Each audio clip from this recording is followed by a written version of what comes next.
নমস্কার, আমি শিল্পী মণ্ডল বাগেরহাট জেলা থেকে বলছি। চিকিৎসা ফাউন্ডেশনের কর্তৃক আয়োজিত CGDA কোর্সের একজন নিয়মিত শিক্ষার্থী। আমার রোল নাম্বার CFBD CGDA 2-25। ধন্যবাদ জানাচ্ছি নাফিসা ম্যামকে। তিনি অত্যন্ত সুন্দরভাবে প্রতিটি বিষয় সম্পর্কে আমাদের বুঝিয়ে শিক্ষাদান করেছেন। আজকে আমার প্রেজেন্টেশন হলো এন্ডোমেট্রিওসিস সম্পর্কে। এন্ডোমেট্রিওসিস হলো স্ত্রী প্রজননতন্ত্রের একটি রোগ।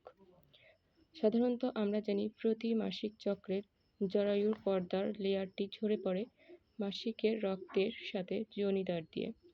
কিন্তু এন্ডোমেট্রিওসিস রোগে দেখা যায় এই মাসিকের রক্ত বা জরায়ুর কোষগুলো পর্দার কোষগুলো টিউব দিয়ে তলপেটে সঞ্চারিত হয়। এই তলপেটে সঞ্চারিত যে লাইভ বা জীবিত জরায়ুর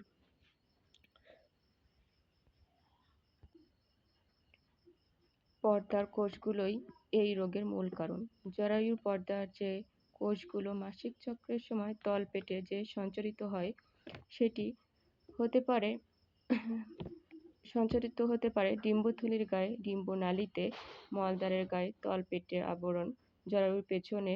এভাবে এই টিস্যুগুলোর প্রতি মাসিকের সময় হরমোনের প্রভাবে কিছু কিছু রক্তক্ষরণ হয়। এই রক্তক্ষরণের জন্য চারপাশে প্রদাহ তৈরি করে, আর এই প্রদাহের ফলে হয় স্কারিং, ফ্লাইরোসিস এবং এটার থেকে শুরু হয় সমস্যা।